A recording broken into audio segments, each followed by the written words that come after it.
2023년 5월 21일 엎드림 새벽 예배를 하나님께 올려드리겠습니다. 기도하겠습니다.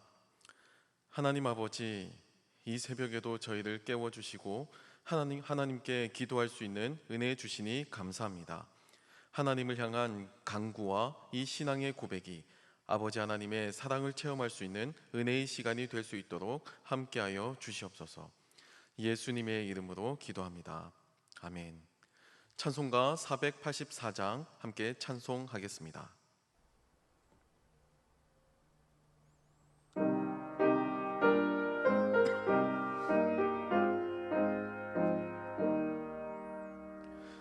내 맘에 주여 소망 되소서. 주 없이 모든 일 헛되어라. 밤에나 낮에나 주님 생각, 잘 때나 깰 때 함께 하소서. 지혜의 주여 말씀하로서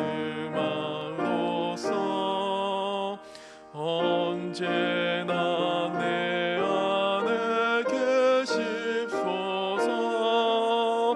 주는 내 아버지 나는 아들,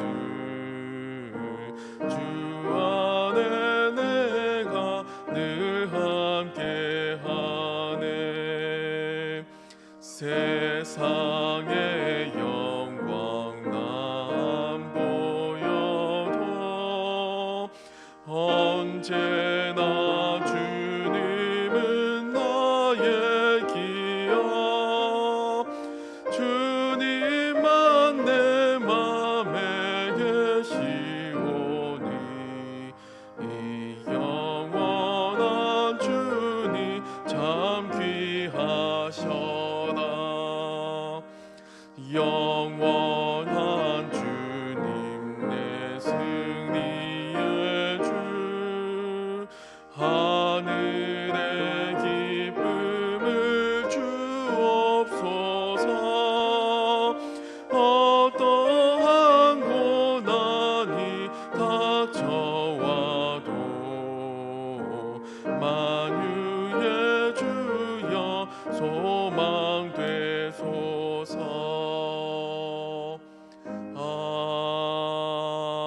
아멘. 오늘 우리에게 주시는 하나님 말씀은 구약 사무엘하 20장 1절로 13절 말씀입니다. 구약 497쪽, 생명의 삶은 120쪽에서 121쪽입니다. 이제 하나님의 말씀을 봉독합니다. 마침 거기에 불량배 하나가 있으니 그의 이름은 세바인데 베냐민 사람 비그리의 아들이었더라. 그가 나팔을 불며 이르되 우리는 다윗과 나눌 분깃이 없으며 이새의 아들에게서 받을 유산이 우리에게 없도다. 이스라엘아 각각 장막으로 돌아가라 하매, 이에 온 이스라엘 사람들이 다윗 따르기를 그치고 올라가 비그리의 아들 세바를 따르나 유다 사람들은 그들의 왕과 합하여 요단에서 예루살렘까지 따르니라. 다윗이 예루살렘 본궁에 이르러 전에 머물러 왕궁을 지키게 한 후궁 10명을 잡아 별실에 가두고 먹을 것만 주고 그들에게 관계하지 아니하니 그들이 죽는 날까지 갇혀서 생과부로 지내니라. 왕이 아마사에게 이르되 너는 나를 위하여 3일 내로 유다 사람을 큰 소리로 불러 모으고 너도 여기 있으라 하니라. 아마사가 유다 사람을 모으러 가더니 왕이 정한 기일에 지체된지라. 다윗이 이에 아비새에게 이르되 이제 비그리의 아들 세바가 압살롬보다 우리를 더 헤아리니 너는 내 주의 부하들을 데리고 그의 뒤를 쫓아가라. 그가 견고한 성읍에 들어가 우리들을 피할까 염려하노라 하매, 요압을 따르는 자들과 그렛 사람들과 블렛 사람들과 모든 용사들이 다 아비새를 따라 비그리의 아들 세바를 뒤쫓으려고 예루살렘에서 나와 기브온 큰 바위 곁에 이르매 아마사가 맞으러 오니 그때 요압이 군복을 입고 띠를 띠고 칼집에 꽂은 칼을 허리에 맸는데 그가 나아갈 때에 칼이 빠져 떨어졌더라. 요압이 아마사에게 이르되 내 형은 평안하냐 하며 오른손으로 아마사의 수염을 잡고 그와 입을 맞추려는 체하매 아마사가 요압의 손에 있는 칼은 주의하지 아니한지라. 요압이 칼로 그의 배를 찌르매 그의 창자가 땅에 쏟아지니 그를 다시 치지 아니하여도 죽으니라. 요압과 그의 동생 아비새가 비그리 아들 세바를 뒤쫓을세 요압의 청년 중 하나가 아마사 곁에 서서 이르되 요압을 좋아하는 자가 누구이며 요압을 따라 다윗을 위하는 자는 누구냐 하니 아마사가 길 가운데 피 속에 놓여 있는지라. 그 청년이 모든 백성이 서 있는 것을 보고 아마사를 큰 길에서부터 밭으로 옮겼으나 거기에 이르는 자도 다 멈추어 서는 것을 보고 옷을 그 위에 덮으니라. 아마사를 큰 길에서 옮겨가매 사람들이 다 요압을 따라 비그리 아들 세바를 뒤쫓아 가니라. 이 말씀은 살아계신 하나님의 말씀입니다. 아멘. 동서고금을 막론하고 모든 공동체는 리더십 교체 시기에 어느 정도 혼란을 수반합니다. 그 과정에서 문제도 생기고요, 때론 갈등도 생겨나죠. 이러한 갈등이나 이러한 분열은 당연한 거라고 할 수가 있습니다. 그 공동체에 무언가 특별한 문제가 있어서 그 공동체에 어떠한 내적인 어려움이 있어서 그냥 맞이하게 되는 그런 갈등이나 분열이 아니고, 모든 공동체는 리더십 교체할 때 어느 정도의 저항을 가진다라는 거예요. 리더십이 교체되었다라는 말은 기존에 제시했던 그 공동체가 지향했던 그 비전의 방향이 달라졌다는 것을 의미하거든요. 그리고 그 비전을 추구하며 그 비전을 성취하기 위해서 나아가는 그 방법론에도 일정 부분 수정이 생겼다는 것을 의미합니다. 사람들은 안정을 좋아합니다. 그러니까 내가 익숙한 방법, 내가 익숙하게 습관화되고 내가 어느 정도 정형화된 그 방법과 그 행동을 유지하려고 하죠. 그래서 변화를 꿈꾸기보다는 그 현재의 내가 누리고 있는 나에게 익숙한 그 안정적인 삶의 패턴에 집중하고 여기에 충실하기를 바랍니다. 바로 그것이 인간의 본능이라고 할 수가 있죠. 오늘 본문 말씀은 사울 왕조가 이제 지나가고 새롭게 다윗 왕조가 들어선 이후에도 여전히 혼란한 그 이스라엘의 정국을 묘사하고 있습니다. 비록 아버지 다윗에게 반기를 들었던 이 압살롬의 반란은 올바르게 평정이 되었지만 여전히 그 이스라엘 전국을 휩쓸고 있는 불안함은 계속되고 있었습니다. 특별히 오늘 본문에 등장하는 이 반란, 이 베냐민 지파 출신의 세바가 일으킨 반란은 다윗 정권의 아주 치명적인 문제를 야기했죠. 세바가 일으킨 반란을 시작으로 해서 또한 유다 지파 내에 다윗 편에서도 여러 가지 문제가 터져 나오기 시작하죠. 사실 본문을 엄밀하게 읽어보면요, 이것은 다윗의 책임이 아닙니다. 다윗이 이 여러 가지 불행의 원인을 제공하지도 않았고요, 다윗의 리더십에 문제가 있어서 이런 문제가 생긴 것도 아니에요. 이것은 철저하게 리더십이 교체하는 과정 가운데 일어나는 여러 가지 저항과 여러 가지 문제라고 할 수가 있습니다. 원래 기득권층은요, 기존에 내가 누려왔던 그 특별한 권리, 그 기득권을 유지하는 것이 자신들의 최고의 목표가 됩니다.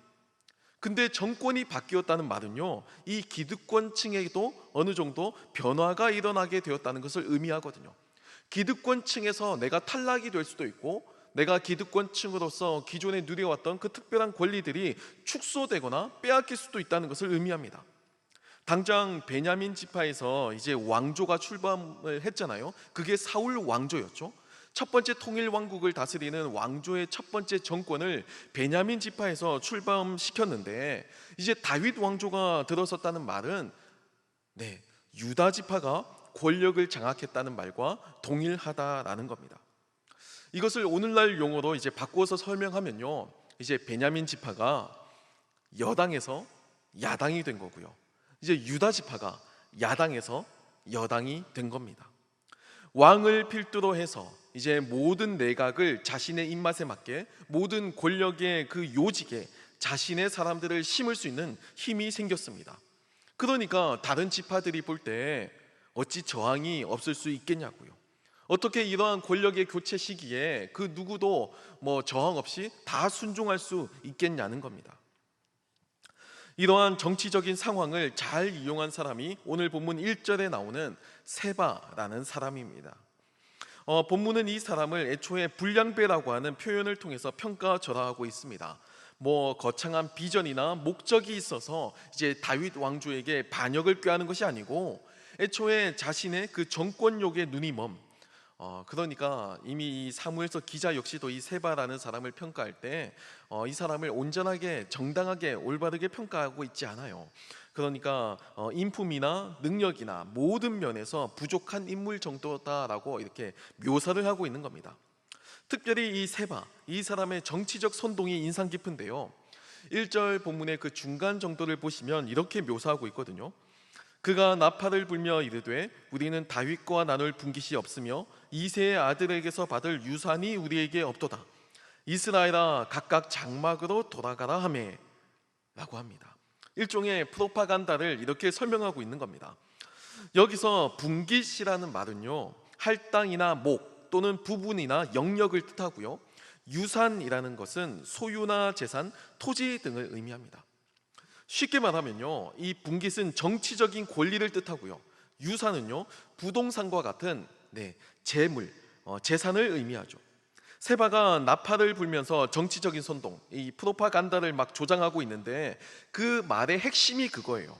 우리 12지파는 다윗에게 권력을 나누어 줄 의사도 없고 또 재산, 재물 또한 나눌 수 없다라고 이야기를 하고 있는 겁니다. 그들이 우리와 무슨 상관이 있냐는 거예요. 다윗 네가 무엇이길래, 유다 지파가 우리 12지파 가운데 어떤 공을 내세웠길래 우리 모두를 다 지배하고 우리 모두의 정치적인 권리와 우리가 가지고 있는 물질적인 재산을 다 가져가려고 하고 통제하려고 하느냐고 정면으로 이렇게 대들고 있는 거죠. 그리고 이스라엘을 가리켜서 각각 장막으로 가라고 표현을 하는데요, 유다 지파에서 나온 이 다윗이라는 인물을 왕으로 인정하지 말고 다시 사사시대와 같이 각 지파들의 그 느슨한 연맹 체제로 살아가자고 아주 구체적인 정치적인 선동을 하고 있는 겁니다. 굉장히 세바가 정치적인 역량이 어느 정도 있다라는 것을 바로 이 본문에서 알 수가 있습니다. 혼란한 정국 가운데 다윗이라는 인물이 유다 지파에서 나오게 되었어요. 야당에서 여당이 되었죠. 정권이 교체가 되었습니다. 모두가 다 이것을 기뻐하지는 않겠죠. 당연히 반대하기도 하고요, 여기에 다른 의견도 있을 겁니다. 이런 혼란한 정세 속에서 이 세바는 우리의 정치적인 권리를, 우리가 가지고 있는 이 물질적인 권리를 유다 지파에게 다 빼앗아 간다는 어떤 일종의 이런 정치적인 프레임을 씌우고요, 그리고 여기에 대한 나름대로의 대안을 통해서 다시 느슨한 연맹 체제로 돌아가자, 사울 왕조는 실패했다, 왕조를 버리자, 약간 이런 컨셉으로 지금 정치적인 공작을 하고 있는 겁니다. 그런데요, 예상보다 이 상황이 점점 더 심각해지기 시작합니다. 오늘 본문 2절 말씀을 보면 이 긴박한 상황을 묘사하고 있는데요, 이렇게 설명하고 있습니다. 이에 온 이스라엘 사람들이 다윗 따르기를 그치고 올라가 비그리의 아들 세바를 따르나 유다 사람들은 그들의 왕과 합하여 요단에서 예루살렘까지 따르니라 라고 전합니다. 세바의 이 프로파간다, 이 정치적 선동은 효과적이었고요, 성경의 표현대로 모든 지파가 다윗에게 등을 돌리기 시작합니다. 그리고 세바를 따르게 되었다고 전하죠. 간헐적으로 일어난 지역적인 반란이 아니고 이 세바의 반란은 온 이스라엘로 뻗어나간 아주 전국적인 단위의 저항이 되었습니다. 유다 지파만이 다윗을 따랐다고 묘사하는데요, 그게 요단강에서 예루살렘 정도, 그러니까 유다 지파 지역 내에 있는 아주 한정된 지역만 다윗의 왕권의 통치가 인정되는 아주 그런 지역이었다라고 설명하고 있는 겁니다. 그 지역 안에서만 다윗이 실질적으로 통치했고 나머지 지역은 모두 반란군의 손에 넘어갔다고 전하는 아주 위급한 상황이죠. 다윗의 인생에 다시 한번 이제 위기가 닥치게 된 겁니다. 사실 오늘 본문의 이야기는요, 각기 야망을 가진 인생들의 그 저마다의 모습이 등장합니다. 야심을 가진, 그 야망을 가진 주인공들이 자신의 이익을 쫓아서 막 정치적인 판단을 하고 그 안에서 갈등과 대립이 일어나는 이런 인간 군상의 모습을 담아내고 있죠. 첫 번째로 위기를 맞은 왕 다윗이 나오죠. 그리고 이 다윗에 대항하는 반란군의 수장 세바가 등장합니다. 그리고 다윗에 의해서 평생 갇혀서 생과부로 지내는 후궁 10명도 나와요. 사실 오늘 본문을 보면 이 생과부로 지내게 되는 후궁 10명에 대한 이야기는 사실 좀 뜬금없이 느껴질 수도 있습니다. 하지만 이 후궁은요, 이 압살롬 반란과 연관되어 있었던 사람들이거든요. 그러니까 이전에 다윗 왕권에 대항했던 사람들과 관련되어 있었던 사람들이기 때문에 이들에 대한 올바른 정치적인 판단 역시도 중요하니까 오늘 본문에서 다루고 있습니다. 등장인물 모두가 다 자신의 야망, 그리고 이 야망에 기대어서 선택을 하고 그 선택에 따른 결과를 맞이하죠. 이 후궁 10명은요, 다윗의 아들 압살롬이 반역을 일으켰을 때 함께했던 사람들이었어요. 그래서 이들을 그냥 두면 안 되었고요, 다윗은 정치적인 가택연금을 시킨 겁니다. 세바의 반란에 이들 후궁 10명이 함께하게 되면 이제 걷잡을 수 없어진다라고 판단을 내렸던 거예요. 이런 위급한 상황에 다윗은 속히 군대 장관 아마사에게 동원령을 발령합니다. 그리고 3일 안에 군대의 편제를 마치라고 명령을 내리죠.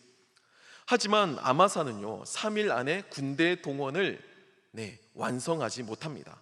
급박한 상황이 몰리자 이제 다윗은 이제 군대 장관 아마사에게 명령을 내렸지만 동원령이 올바르게 진행되지 않으니까 이제 다시금 아비새라고 하는 사람을 불러서 군대를 소집하고 세바의 반란을 진압할 것을 명령합니다. 이 간단한 내용을 통해서 이 다윗이 얼마나 정치적 입지가 좁아져 있는지, 그리고 여기 등장하는 수많은 인물들의 이해관계가 얼마나 다른지가 잘 나타나고 있죠. 일단 군대 장관 아마사는요, 오늘날로 치면 국방부 장관이라고 보면 될 것 같아요. 군대를 통솔하는 최고의 이 내각의 최고 요직에 있었던 사람이 바로 이 아마사입니다. 그런데 이 아마사라는 인물의 출신이 사실 다윗 왕조와 어울리지 않았다는 거예요. 이 아마사는요, 원래 압살롬 반군 편에 서 있었던 인물이에요. 그러니까 압살롬 이 반군이 진압됐을 때 원래라고 한다면 이 아마사 역시도 숙청되었어야 할 인물입니다. 하지만 이 아마사가 숙청되지 않고 오히려 다윗 왕조의 군대 장관으로 선임되었다는 말은요, 굉장히 많은 이제 분열의 씨앗을 가지고 있었다는 거예요. 이스라엘의 통합이라고 하는 명분을 위해서 군대 장관을 선임했기 때문에 유다 지파 내에서는요, 이 아마사가 군사적 지지와 리더십이 전혀 없었습니다. 그러니까 이제 다윗 왕이 이제 동원령을 내려서 군대 편제를 마치라고 군대 장관 아마사에게 명령을 내렸지만 아마사는 정작 그 유다 지파 내에서 정치적인 입장도 없었고 군사적인 지지도 없었고 리더십 또한 전혀 없었기 때문에 3일 만에 군대를 동원할 수 없었던 거예요. 뭐 인간적인 마음에서 이해할 수도 있고요, 또 3일 만에 군대를 모으지 못했다고 할지라도 군대 장관이라는 직분이 군대를 책임지는 역할이라는 점에서 전시 상황에서 군 최고 통수권자가 내린 명령을 수행하지 못했다는 말은 직결 처형에 처해질 수도 있는 엄중한 사안이었습니다. 그래서 다윗의 충복이었던 이 아비새는 속히 다윗의 명령을 받고 세바 반란군을 진압하기 위해서 나서게 되죠. 그런데 문제는요, 여기서 이 아비새가 형인 요압도 함께 데리고 나선다는 점입니다. 본문 7절을 보면 이렇게 묘사하고 있는데요, 요압을 따르는 자들과 그렛 사람들과 블렛 사람들과 모든 용사들이 다 아비새를 따라 비그리의 아들 세바를 뒤쫓으려고 예루살렘에서 나와라고 전합니다. 요압은 아비새의 형이면서 역시 다윗의 밑에서 온갖 굳은 일을 다 도맡아 하던 용사였거든요. 그러니까 야전에서 아주 경험이 많았던 야전 군인 출신입니다. 요압은 압살롬의 반란을 진압했던 1등 공신이었고요, 또 다윗의 은밀한 범죄였던 그 예전에 그 밧세바의 남편이었던 햇사람 우리아를 죽이는 음모에 가담했던 주축 인물이기도 했어요. 다윗에게 충성하면서 다윗의 그 온갖 굳은 일과 다윗의 그 온갖 비위, 그 더러운 일을 다 처리하던 인물이었는데 반란군이자 다윗의 아들이었던 이 압살롬을 죽이는 바람에 다윗의 눈밖에 나게 된 겁니다. 그리고 다윗에 의해서 좌천된 것이죠. 1등 공신인데도 불구하고 공을 받고 상을 받기보다는 압살롬을 죽인 그 책임을 묻어서 좌천되니까 얼마나 마음이 불편했겠어요. 더군다나 자신이 맡아야 할 그 군대 장관의 자리를 자기가 진압한 반란군에 속해 있었던 아마사가 임명이 되었으니까 요압은 아마 그 최고 통수권자인 다윗에게 많은 불만이 있었을 겁니다. 당연히 이제 군대 장관이었던 이 아마사에 대해서도 안 좋은 감정이 있었겠죠. 이 상황에서 이 요압의 동생인 아비새가 이 형을 찾아와서 함께 다윗 왕의 명령을 받들어서 세바 반란군을 진압하자고 한 겁니다. 아주 좋은 타이밍에 요압은 동의하고 따라 나서게 된 거예요. 요압은 먼저 다윗에 의해 군대 장관에 임명된 아마사를 제거합니다. 그리고 동생 아비새와 함께 세바를 뒤쫓죠. 아마도 다윗의 그 인사 정책에 대한 불만이 있었을 것이고요. 또는 훗날 다윗 정권 안에서 자신의 출세를 가로막을 그 정치적인 정적으로 아마 아마사를 여겨서 미리 제거한 것일 수도 있습니다. 어찌되었든 요압은 군부에서 엄청난 지지를 바탕으로 순식간에 군대를 정비하고 동원령을 완성하고요. 군대 장관 아마사를 대신해서 이제 상징적이죠. 군대 장관 아마사를 대신해서 자신이 군대 장관의 역할을 감당하며 총사령관으로 이제 반란군을 진압하기 위해 길을 나서게 된 겁니다. 오늘 상황은요, 복잡한 인간관계의 군상이 나타납니다. 서로의 이해관계가 복잡하게 얽혀 있어서 서로가 서로를 견제하고 미워하고 대척하는 모습이 나타나죠. 다윗은 자신의 핏줄로부터 쿠데타를 경험했고요. 또 군 최고 통수권자이면서도 실제적인 군사적 실권은 여전히 요압이나 아비새가 가지고 있었음을 보여줍니다.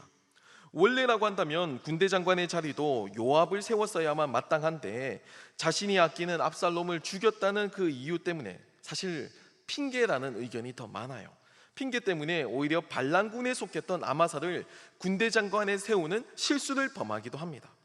물론 이스라엘의 통합을 위해서 내린 최고 지도자의 어쩔 수 없는 결단이라고 하더라도요, 군부의 막강한 영향력을 가지고 있었던 그 노장, 그 야전 사령관, 야전 군인 출신의 용사 요압을 내친 사건은 다윗에게 큰 결점이 되었습니다.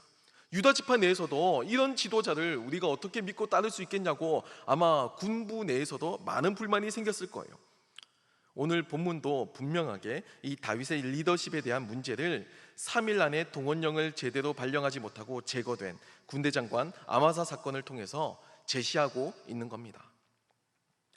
그렇다고 요압이나 아비새는 또 어떤가요?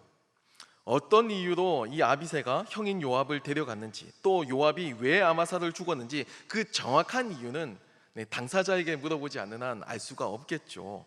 하지만 중요한 것은 이들 등장인물의 그 각자의 선택에는 저마다 각자의 이해관계가 첨예하게 얽혀 있다는 것에 주목해야 합니다. 아비새는 다윗의 명을 받고 형인 요압을 복권시키고자 했을 수도 있어요.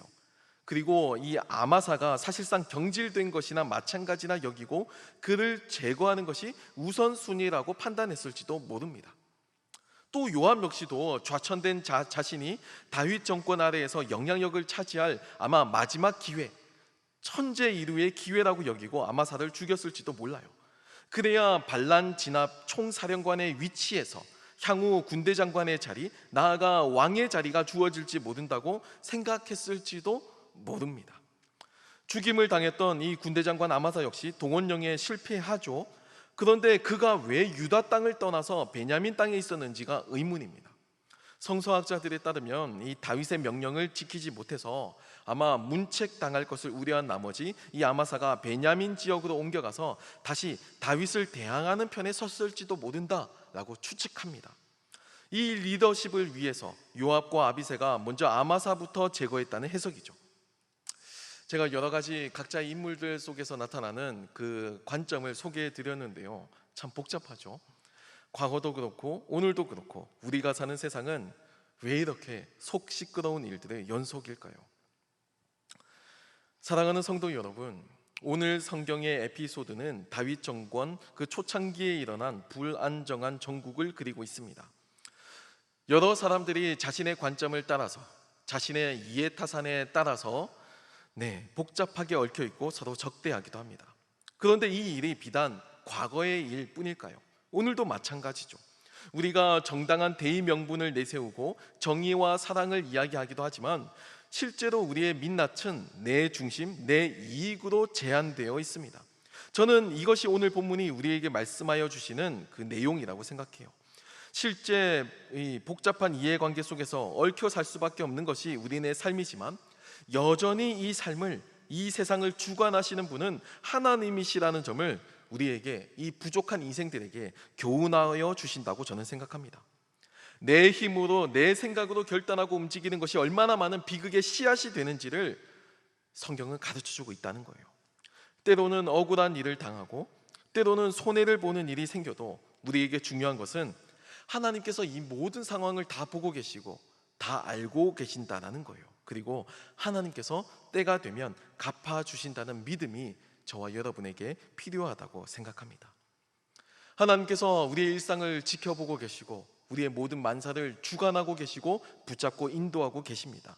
이 믿음을 가지고 오늘을 살아가는 저와 여러분이 되길 기도합니다. 기도하겠습니다. 살아계신 하나님 아버지, 다윗 왕조 초기 혼란한 전국과도 같이 우리들이 살고 있는 세상도 각종 이해관계가 첨예하게 대립하며 속 시끄러운 시간을 지나고 있습니다. 모두 자신의 의견이 옳다고, 자신의 관점이 올바르다고 이야기하며 서로를 판단하고 정죄하기도 합니다. 급변하는 세상 속에서 우리는 우리의 몫을 지키기 위해 세바와 같은 선택을 하거나 요압이나 아비새와 같은 선택을 하기도 합니다. 삶의 선택의 순간순간들마다 동행하여 주시는 하나님을 기억하게 하시고, 비록 인간적인 실수를 하더라도 하나님 주시는 은혜를 붙잡고 일어서는 저희가 되게 하여 주시옵소서. 값없이 주어지는 하나님의 은혜에 내 생각으로 가치를 매기지 않게 하시고, 은혜로 받았으니 은혜로 나누어 주고 은혜로 살아가게 도와주시옵소서. 교회를 위해서 기도합니다. 복음 사역 잘 감당할 수 있게 도와주시고, 소그룹과 교구 그리고 교육부서 모두가 다 예수 그리스도의 장성한 분량까지 성장하도록 지켜주시고, 존경하는 원로 목사님과도 함께하여 주셔서 맡기신 소명 감당하시기에 부족함이 없도록 건강 지켜주시고, 사랑하는 담임 목사님, 눈에는 눈물의 기도의 흔적이, 손과 발에는 섬김의 흔적이, 삶에는 예수의 흔적이 가득하게 하셔서 하나님께 영광이 되게 하여 주시옵소서. 이 시간에도 하나님께 예물을 드린 손길들 또한 있습니다. 이 예물이 쓰이는 곳마다 하나님의 영광이 나타나고 하나님의 나라가 확장되는 데 선용되게 도와주시옵소서. 물질을 통해 드린 마음과 헌신이 하나님께 흠양하시는 그 합당한 예물이 되게 하시고, 이를 통해 하나님께 영광이요 우리에게도 기쁨이 되게 하여 주시옵소서. 예수님의 이름으로 기도합니다. 아멘. 하늘에 계신 우리 아버지, 아버지의 이름을 거룩하게 하시며 아버지의 나라가 오게 하시며 아버지의 뜻이 하늘에서와 같이 땅에서도 이루어지게 하소서. 오늘 우리에게 일용할 양식을 주시고, 우리가 우리에게 잘못한 사람을 용서하여 준 것 같이 우리 죄를 용서하여 주시고, 우리를 시험에 빠지지 않게 하시고 악에서 구하소서. 나라와 권능과 영광이 영원히 아버지의 것입니다. 아멘. 이 시간 기도하실 때 나라와 민족, 교회를 위해서, 그리고 오늘 말씀을 놓고 계속해서 기도의 자리로 나아가겠습니다.